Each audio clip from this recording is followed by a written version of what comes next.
Eh bien, bonjour Anne. C'est avec plaisir que nous allons pouvoir discuter de psychomotricité aujourd'hui.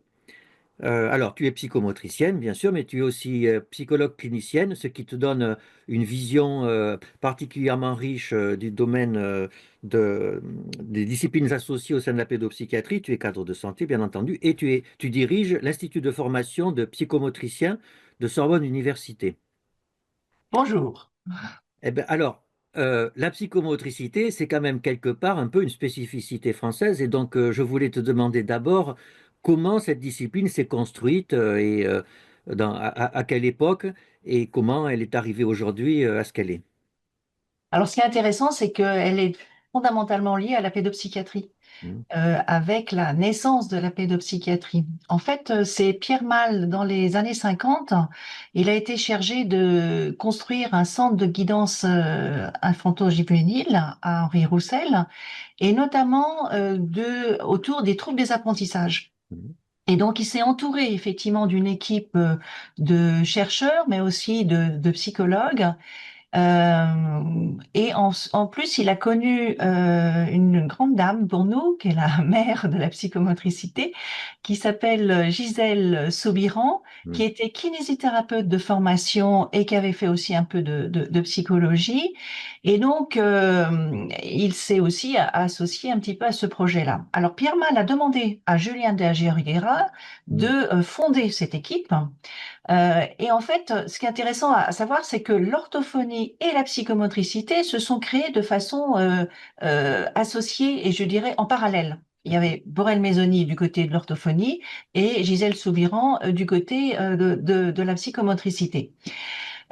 Et donc, les pédopsychiatres, depuis l'origine, sont des Mhm. fervents défenseurs, effectivement, de la psychomotricité, parce qu'ils ont trouvé que c'était une approche tout à fait complémentaire, Mhm. non médicamenteuse, et Mhm. qui s'intéressait d'abord, effectivement, aux troubles des apprentissages dans une première intention, hein, ça a été l'origine.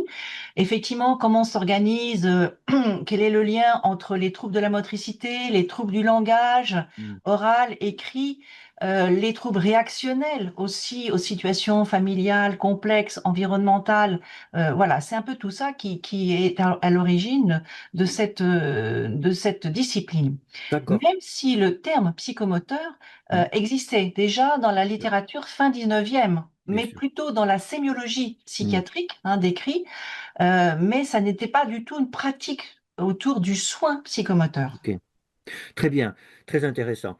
Et donc, du coup, en pratique, ça consiste en quoi, la formation d'un ou d'une psychomotricienne? Alors, à l'heure d'aujourd'hui, puisque on espère que ça change dans les années à venir, c'est un diplôme d'État. Donc, un diplôme d'État, c'est une formation actuellement en 3 ans qui est délivrée par une instance qui est un peu particulière, qui s'appelle la DRIETS. Donc, c'est une instance régionale. D'accord. Pour autant, l'enseignement peut se faire dans des instituts de formation de psychomotriciens, comme ici à la Pitié-Salpêtrière à l'université. Il y en a 6 actuellement d'instituts universitaires et il y en a 19 au total, les autres étant soit hospitaliers, un petit peu dans le style IFSI, ou Mhm. bien D'accord, privés. Voilà. d'accord.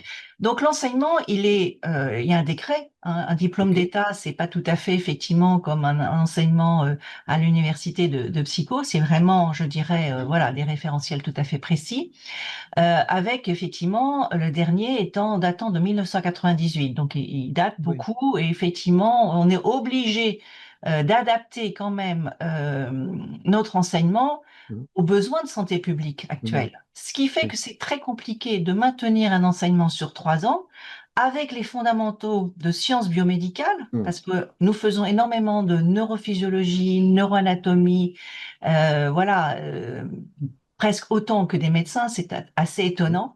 De l'anatomie, bien évidemment, parce que c'est effectivement, il y a une connaissance quand même fonctionnelle du corps qui est nécessaire. Mhm.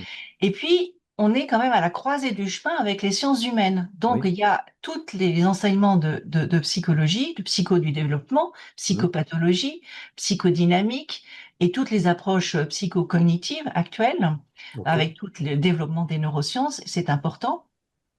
mais aussi la sociologie, l'anthropologie du Oui. corps, on ne peut pas effectivement Mhm. du tout s'en passer, toute l'approche transculturelle, Mhm. puisque effectivement dans le corps, enfin la façon d'aborder le corps dans les cultures n'est pas du tout la même, et donc nous on doit aussi s'adopter dans Oui. nos prises en soin et être absolument, je dirais, respectueux de la culture d'origine du patient et Mhm. de sa famille et de ses aidants Bien sûr. puisqu'on est quand même dans une pratique de proximité quand même, Mhm. hein, du corps à corps, et il faut quand même extrêmement attention. Alors c'est vraiment une tresse, comme le pense un peu Edgar Morin, c'est un peu notre penseur à nous d'un côté, c'est ce paradigme de la tresse où effectivement on Mhm. est dans la complexité. On ne Mhm. veut pas du tout être dans la simplicité, ce qui fait pas bon genre actuellement, bien évidemment, mais ça c'est pas grave. On essaie de le tenir parce que on ne doit pas du tout être dans des choses réductrices, mais plutôt de tenir cette complexité, parce que l'être humain est complexe et singulier, et il faut tenir cette ligne-là. Très bien. Mais alors concrètement, ces soins, il y a des bilans, il y a des rééducations, ou je ne sais pas comment ça s'appelle, et puis on peut faire la psychomotricité en cabinet ou en institution. Comment ça se passe en pratique? Alors, il y a, comme tu le dis, il y a une méthodologie quand même assez qu'il faut suivre, c'est-à-dire normalement, on ne commence pas une prise en soin avant de faire une évaluation, un bilan, on l'appelle comme on veut, qui peut être quantitatif et qualitatif, qui est là effectivement pour essayer d'évaluer l'organisation psychomotrice du sujet, quel que soit son âge. Bon, Mhm. là, on s'intéresse plus à la pédopsie, mais il faut savoir quand même que notre champ d'intervention est du préma jusqu'aux soins palliatifs. Mhm. Donc l'organisation psychomotrice, qu'est-ce que ça veut dire? Eh ben, en fait, comme un médecin s'organise, enfin, je dirais, s'intéresse aux différents systèmes, cardio, respiratoires, urinaires, nous, on va s'intéresser des différents systèmes et à la synergie de ces différents systèmes, Mhm. que sont les fonctions motrices de base, les conduites motrices de base, la motricité globale, la motricité fine, mais aussi les fonctions Mhm. sensorielles, les fonctions toniques, les fonctions de représentation et de perception du corps, les fonctions de l'espace et du temps, les fonctions exécutives. Donc, on essaie effectivement de voir comment le sujet s'est organisé Mhm. avec toutes ces fonctions et comment, dans cette synergie, il fonctionne. Et qu'est-ce qui effectivement fonctionne, qu'est-ce qui dysfonctionne, qu'est-ce Mhm. qui est à stimuler, solliciter, renforcer, développer. Ça dépendra effectivement de ce qu'on évalue dans notre bilan ou voilà. Il y a aussi les bilans, je dirais, des sensoriels, Mhm. comme le profil sensoriel de Dunn, mais aussi l'EPSA, qui sont effectivement des compléments extrêmement importants qui ont été développés aussi bien du côté des sciences, je dirais, cognitives, du côté de Dunn, mais aussi du côté de Bullinger, hein, sa Mhm. approche sensorimotrice, qui fait qu'effectivement, on peut intervenir maintenant du bébé, même en Mhm. néonate, hein, dans le soutien de son développement. C'est très, très important parce que nous savons effectivement la vulnérabilité Mhm. de ces tout petits et effectivement, je dirais, l'incidence de développer parfois alors on dit troubles neurodéveloppementaux, mais on va être large. En tout cas, des Mhm. difficultés, même des difficultés dans le lien parent-enfant.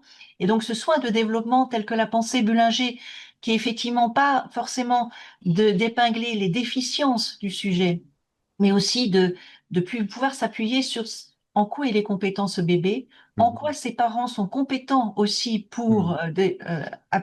renforcer le développement de l'enfant et en quoi nous pouvons venir développer les compétences des parents pour développer les compétences des bébés. Et ça, c'est extrêmement important parce qu'on est dans une chaîne écologique où effectivement, on n'est pas simplement dans un rapport rééducation patient, mais de prendre vraiment l'environnement matériel et humain du sujet. Très bien, Alors passionnant. ça, c'est effectivement une approche. Il y a des approches, effectivement, comme on dit actuellement, des approches top-down et des approches bottom-up. Alors, Mhm.